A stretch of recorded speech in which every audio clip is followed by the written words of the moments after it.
Today I'm going to talk about what to do when you're not happy with your art. Sometimes you just want to tear it up, take a break, go on to the next thing. But today I have this piece, and overall I don't really like the composition and the way the colors go together. I worked with it for a while and I just can't bring it to a place where I'm very happy with it. But I realized I could cut it up and make some really nice smaller pieces, and so I'm taking some of my frames that I have. Here's a 5-inch frame, and seeing what I think looks good for composition. And I'm gonna mark this before I spray my art so that way I can sign each piece and my signature and pencil won't smear when I add the door lens wax later.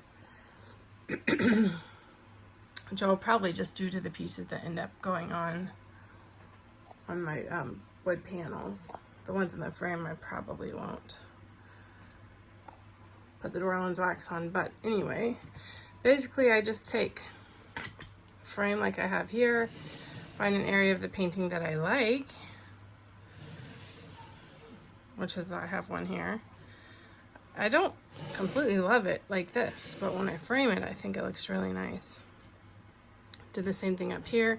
I really like this part of the painting, so I'll put something up here, and I'll be able to get several different pieces out of this. I'm not exactly sure where I'm going to go with all these yet, but I'll move this around, and when I feel happy and it feels like it works, then I will mark that. And after I spray my paper, I will cut that out, and then I will have several different nice pieces out of a failed piece of artwork. And I want to add on here, I'm using the glass or plastic panels.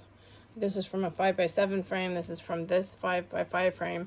So this frame is kind of helpful in picking sort of where I want it, but ultimately I'm going to have to go in with this because this is the size it needs to be to fit in the frame. And this is what I'll be tracing, not this.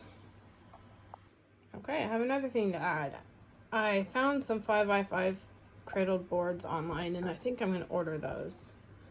I don't know, I may still use this, but this is the only frame like this that I have. And this isn't quite, I'm going to measure this glass here, or this plastic plexiglass, it's not quite 5 inches, and so it's not going to be good to use as a template for the cradled board I'm going to buy. And also some of it's covered up here. Some of it's going to be covered up by the frame, so it's not, the opening here is only a little over 4.5 across. So I have this, what is this called? It's blank stencil material. I think I got it on Amazon, kind of like Mylar probably. And I think I'm going to cut out a 5x5 square to use as my stencil, because I kind of like the way that's looking for some of these. I don't know. So that's just something to keep in mind. Make sure that the size template you're using to cut your art is actually the finished piece size that you want. Sometimes cutting nice square angles can be a little bit complicated, but I do have this square that I use, and I want this to be just slightly inside of 5 inches when I'm cutting this template, because I'm going to be tracing around it, and I'd eventually like the finished piece to be just slightly less than 5 inches, because it tends to fit on the board better that way. So I'm going to use this square to line up these sides. I'll do my best to get this just slightly less than 5 inches, so when I trace around it, it'll be closer to where I want it. Right, I use my square to mark this, and I work my way around when I'm doing that. So I already know that this is a square angle. I think it was at least. So then I'll line it up here and measure and make my mark, and then I turn it like this and measure and make my mark. And it looks like I'm pretty happy with that, so I'm going to cut this on my cutter.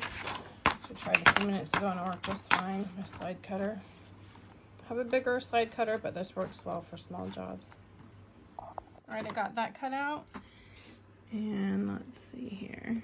It's just a little bit less than 5 inches, which is what I wanted. And same thing going this way, which is great.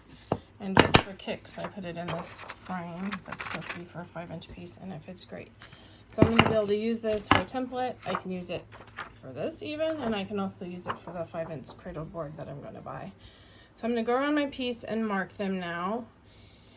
And when I'm done marking them, I will sign each piece, and then I'm going to spray this with several coats of the Crayon UV archival spray to protect the watercolor. Okay, I've been marking my pieces. You can see I got one marked here, here, here, here, here. So I'm actually going to get a lot of great pieces out of this one piece of artwork that isn't my favorite. So I want to show you how I'm doing this. I'm actually utilizing this frame because it makes it really easy for me to visualize how these pieces will look and how I like it. So once I get it to where I like it, I just carefully slide my Mylar under there and center it so it feels centered, and then I very carefully lift up this and mark around it.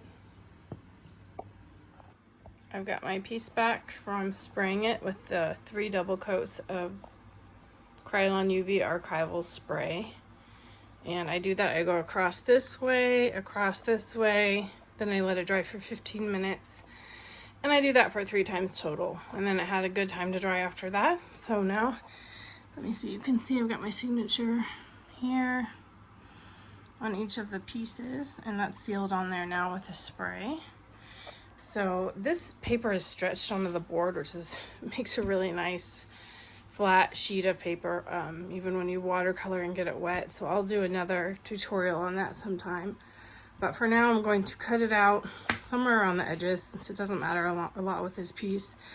I'll probably roughly cut out the general area of these pieces that I want, and then I'm gonna try this cutter, or maybe I'll use my other cutter.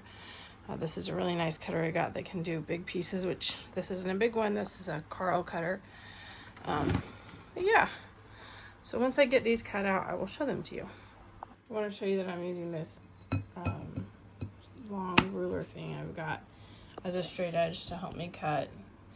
And once I get it cut, like you can see I already cut this here, I will wet this.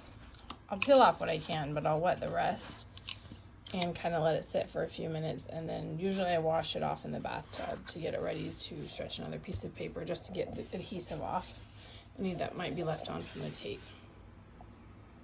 Here you can see I roughly cut out one of my pieces, and you can see my pencil lines where I want to cut, and I will line it up on my cutter to cut some nice straight lines here.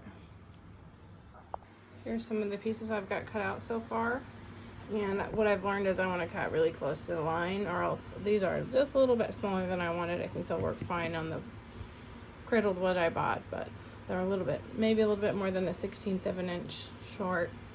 This one's really nice.